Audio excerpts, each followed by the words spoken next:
Receive clarity on the process within the next 14 days after the Court of Appeal reinstated the contentious new funding model. In its ruling on Wednesday, the court overturned a previous decision that had declared the model unconstitutional, directing the Attorney General and the Higher Education Loans Board to publicize the funding framework within the set timeline. Laura Otieno reports on the latest developments.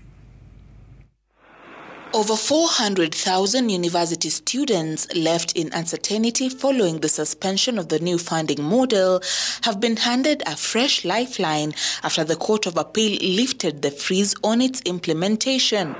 In a ruling delivered on Wednesday, the Appellate Court overturned a 2024 High Court decision that had deemed the student-centered funding model discriminatory and unconstitutional. The verdict paves the way for its immediate reinstatement.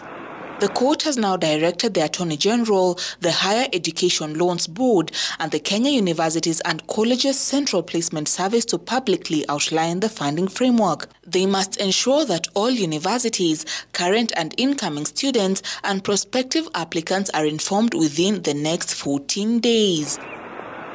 In what appeared to be a safeguard for students, the court went a step further, directing the three institutions to inform both current beneficiaries of the funding model and the new applicants that the framework could be subject to change depending on the final outcome of the appeal. This move ensures transparency and prepares students for potential shifts in their financial support as the legal battle unfolds.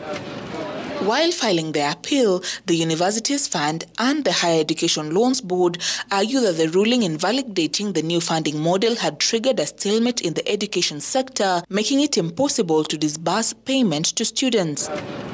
The Universities Fund defended the student-centered funding model, stating that it provided a more cost-effective and sustainable approach to financing higher education. Launched by President William Ruto in May 2023, the model, dubbed the Variable Scholarship and Loans Funding, categorized students into different bands based on a means testing instrument.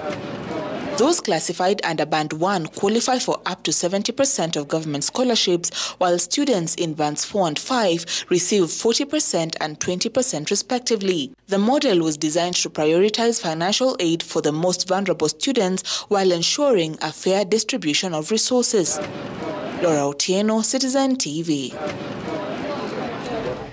Interviews for the IEBC chairperson position concluded today with the last three candidates facing the panel.